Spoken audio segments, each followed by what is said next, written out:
Shalom Chavrim, I'm Stephen Ben-Nun. You're watching Israeli News Live, yet tensions growing even greater and greater in southern Syria. If you remember, a few days ago we spoke about Isaiah 17, the prophecy being fulfilled in the very near future as U.S. and British forces are joining with the Free Syrian Army, Jordanian forces, and even the Norwegian Special Forces crossing into southern Syria, setting up what it calls safe zones or deconfliction zones, as it's being reported. The Russian insider has also brought out just moments ago that the U.S. is extending its occupation zone in southern Syria.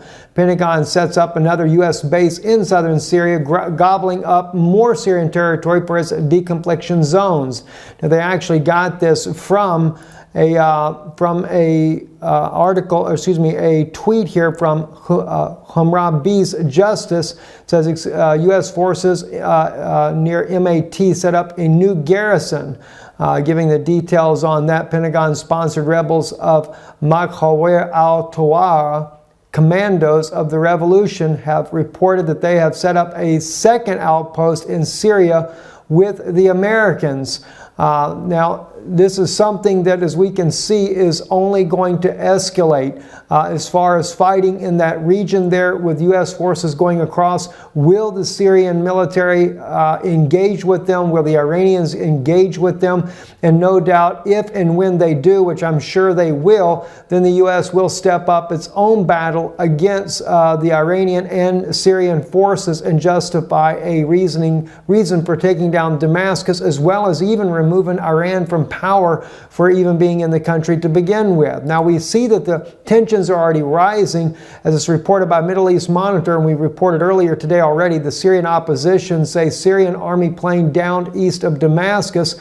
We've seen actual evidence of the plane being downed and the wreckage on the ground. Syrian military, I believe, has also confirmed that this was taken down. And on top of it, I mentioned to you about a map of what it looks like there inside of Syria. Who has what? The pinkish area here on your map. This here is what the Syrian military has all the way down to Dada right here. And of course, as I said, there was a hot spot there of ISIS near Damascus. But at this point here, the arrow on your map, this is where the Free Syrian Army is pushing against Syrian forces and also Russian special forces here in Al-Swaid. Now, the Free Syrian Army is pushing with U.S. military equipment. They've been given some advanced systems there to be able to launch against the Syrian government of President Bashar al-Assad and to try to take this territory.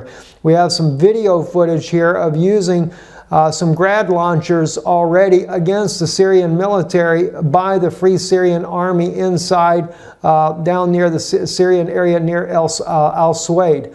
Also, other reports here. This is the Free Syrian Army with their nice Toyotas and, of course, some of the U.S. Military equipment that they are using in the battle against President Bashar al-Assad's forces, and seemingly to do very well with some of this specially made U.S. equipment that they're using there. Now, we reported a little while back Russian special forces are moving closer to U.S. forces in Syria, and that was based on the Levant Times. Russian special forces arrived in southern Syria after U.S. strike on an army convoy, which was at Al-Tanf. And by the way, that being, let's see, back up just real quick here. Can't see Al-Tanf in the picture here, but Al-Tanf is further here to the east right here. And Russia moving in right here, their special forces here.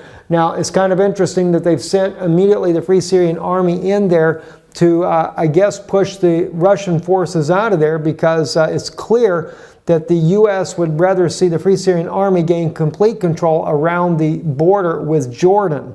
So no doubt things are not looking very good. And as I said before, to me, it's a push, and it'll be a push to win, whether it be the Damascus or whether it be the Iranians that strike at U.S. forces there that are in the southern part of Syria. Once that happens, no doubt that will be the justification to take down Damascus. And of course, then we're looking at the prophecy. Damascus is taken away from being a city, and it shall be a ruinous heap. So I'm sure that the Assad government will fight to the death to be able to maintain this city. It says the cities of Aurora are forsaken, they shall be for flocks which shall lie down, and none shall make them afraid. But don't forget, as I've shared with you already, the fortress also shall cease from Ephraim, and the kingdom from Damascus, and the remnant of Aram, or the remnant of Syria, shall be as the glory of the children of Israel, saith the Lord of hosts.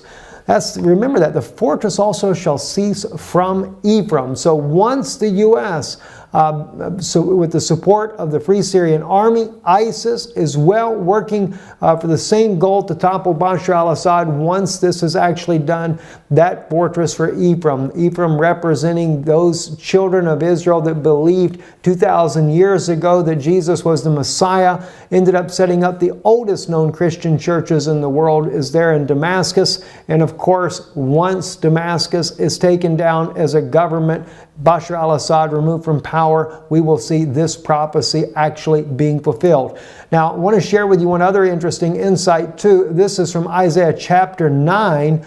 It says in verse 19, and one snatcheth on the right hand, and is hungry, and they eateth the left hand, and is not satisfied. They eat every man the flesh of his own arm. Manasseh, Ephraim, Manasseh, and they together are, and it says against Judah, but it literally in Hebrew it's all over Judah. For all this his anger is not turned away, but his hand is stretched out still. What are we looking at right here? Ephraim and Manasseh. The Ephraim and Manasseh that became the Christians, like we see there in Damascus, are also representative of Rome and the British Empire, and the British Empire extending its arm all the way into the United States, representing that of the Protestant beliefs and that of the Catholic belief. Both of these groups here sending in, making war, killing one another at each other's throats, eating when it speaks about eating their arm or their hand there, it is speaking about their military power. It speaks about the fighting. And yet they're both against or over Judah. It's just terrible, guys. It's really bad. We are definitely on the verge of seeing major prophecies being fulfilled. And of course, the situation that is happening on the ground there is what we've expected that would happen. And naturally, the Free Syrian Army that will lead the way, being backed by U.S. British forces there. And like I said, if they were to be attacked by the Syrian Army, or even that of the Russian army, it could definitely spiral completely out of control. Not looking good at all. And but what can we expect? War is definitely nothing nice at all to be seen. I'm Stephen Benoon. You're watching Israeli News Live. Erev Tov. Shalom.